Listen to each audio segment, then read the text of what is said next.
Hello friends, welcome back to my YouTube channel Salesforce AI Champions. Today I'll be going to talk about how we can just map our data lake object fields with a newly created data model object fields.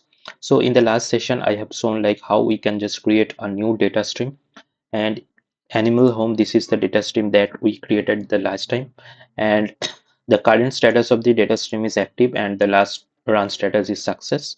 And we there are like 586 processed records are there. And in here, like data mapping, it says only mapped fields or objects with relationship can be used for segmentation and insights. And by default there are, since we have not mapped any fields yet, that is why it's showing zero unmapped mapped fields. And there is a tag label like ready, so fields are ready to be mapped, and all the fields of this object is showing here. Now, as I told earlier in the last session, like what is data stream? Data stream is like connection between from where the data source and our platform. So it's establish a connection so that data source can be another Salesforce CRM, or that data source can be a external system, any kind of that. We can just create multiple data stream to ingest record in our works. And another thing is like whenever we are just creating a data stream, another data lake object will be created. As we can see, this data lake object is automatically created whenever we have created this data stream. And we can see the refresh history as well for this data lake object. Like initially, like there are 585 records are there. Now two more records got added, or two more records got added. Those kind of refresh we can see. And the refresh mode could be like upsert mode. Record will be updated as Salesforce got new records from external system. uh, so let me talk about little bit on the data lake object. So data lake object is nothing but the storage. We can treat data lake object as the name suggests, lake. So it's serves as a container, store data in an original unprocessed format as it comes from the different data streams, right? And it's acts like an staging area between the data sources and the final data model, making it possible to view the raw data that has been ingested. So we can treat this data lake object as a permanent storage solution, ensuring the data is safely stored and available for the later use. So users can also customize the fields within a data lake object by adding or removing columns to better suit the data being ingested. So that kind of stuff we can do. And now let me just create the let me just try to map our data lake object fields with the new that the data model object that we are just going to be created. And in my screen, the left hand side is the data lake object, and all the mappings showing here, all the fields showing here. And in the right side the data model entities are showing. And since there is no more object selected, that is why this screen is showing. Like we can just select a standard object or a custom object that can be that with that object fields we can map our this data lake object field. So I'll be just click on this select object so that we can just create a new object, new data model object we can just create.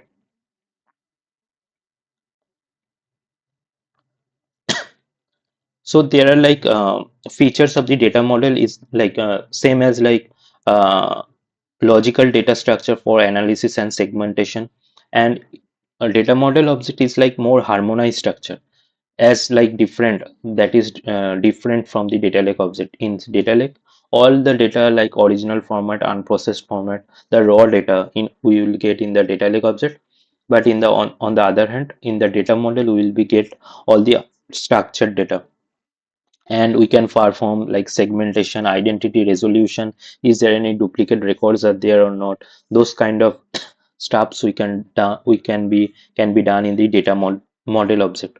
We can't do those stuffs in the data lake object, right? And in here there are two tabs are there, like standard data model and custom data model. In the standard objects we can select our standard object, but As we can see, this account contact all are the standard object of the Salesforce.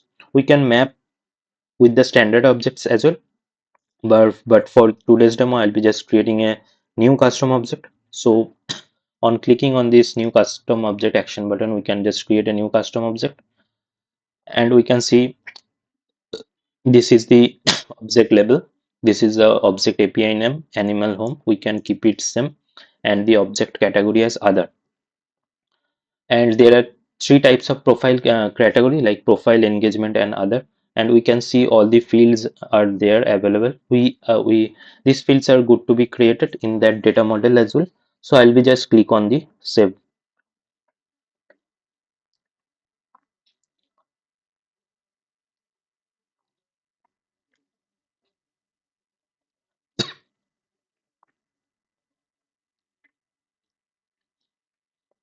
So upon creation, so automatically those fields will be mapped automatically, since there are same fields are there, like adopted, age. So same, since I am making this, creating this data model with the same fields, so the by default mapping is automatically done. So there is the primary key, the record ID is the primary key, and in the unmapped there are zero unmapped fields, but we can just add new free field as well. For the timing, I am not showing that. So here our 23 map fields are there.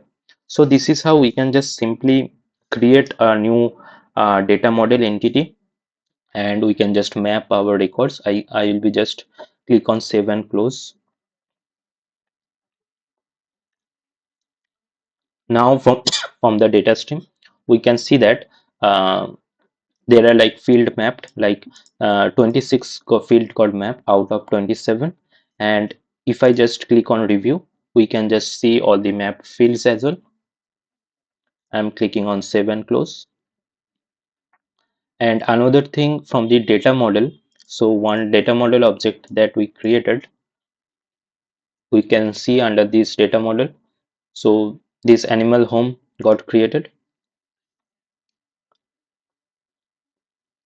and we can see different key values, like map data stream, like one data stream got mapped, map data lake object, like one data lake object got mapped.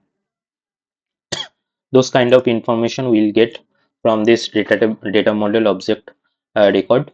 And we can see all the fields as well.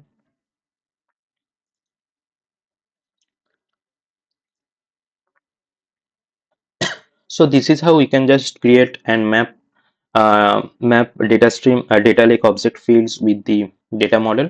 So that's all for today's demo. I'll be adding more tutorials on this data cloud as well as Salesforce and Omni Studio topics. If you like this video, please like, share, subscribe my YouTube channel. Thanks for watching.